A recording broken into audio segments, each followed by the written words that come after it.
और भारत ने नेपाल में राहत और बचाव का काम तेज कर दिया है। प्रधानमंत्री नरेंद्र मोदी ने रविवार को विदेश, रक्षा और गृह मंत्रालय के अलावा राष्ट्रीय आपदा प्रबंधन और मौसम विभाग के अधिकारियों के साथ 2 दौर की बैठक करके हालात की समीक्षा की। नेपाल की इस विपदा की घड़ी में भारत पूरी तरह उनके साथ खड़ा है।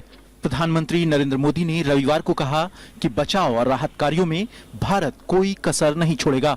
वहां इस काम के लिए 13 सैनिक जहाज, कई नागरिक जहाज, सेना के 2 फील्ड अस्पताल, राष्ट्रीय आपदा प्रबंधन की 10 टीमें, 50 टन पानी और 20 टन खाद्य पदार्थ समेत दूसरी जरूरी सामग्रियां भेजी गई हैं। नेपाल में फंसे भारतीय लोगों को लाने का काम भी शुरू हो गया है।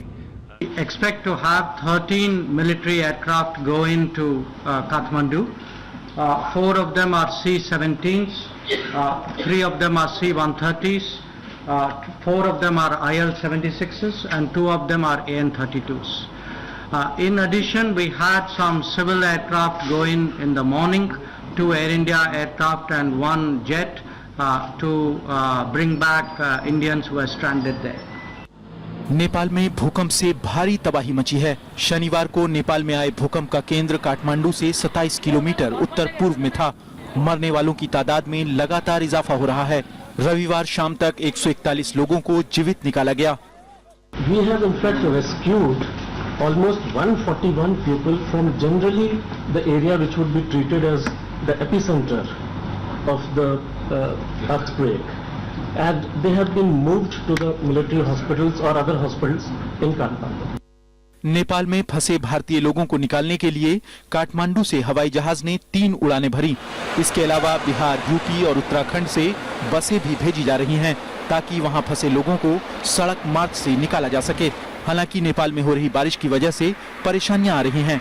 ऐसे में राहत और बचाव कार्य लंबा चलने की उम्मीद है। भारत कामों की निगरानी और प्रबंधन के लिए गृह मंत्रालय के वरिष्ठ अधिकारी के नेतृत्व में अंतर मंत्रालय अधिकारियों का एक दल काठमांडू में तैनात करेगा।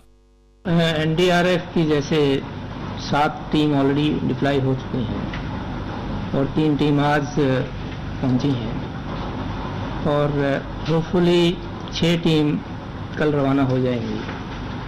और अभी तक की जो रिपोर्ट मिली है उसके मुताबिक एनडीआरएफ ने they have been able to save 8 live persons. Yeah, it will be headed by an officer from the Home Ministry. Additional secretary level officer would be heading this team of 6 officers. इधर उत्तर भारत के कई राज्यों में जानमाल का भारी नुकसान हुआ है। मौसम विभाग का कहना है कि नेपाल सहित भारत में 2 दिनों में भूकंप के 46 झटके आ चुके हैं। ये झटके यूरेशिया और भारतीय टेक्टोनिक प्लेटों के टकराने की वजह से आ रहे हैं। इनका विस्तार अफगानिस्तान से म्यांमार तक है और कुछ कम या ज्यादा तीव्रता से इनके अब तक आने की आशंका है, जब तक ये प्लेटें अपनी जगह नहीं पकड़ लेती। अखिलेश सुमन।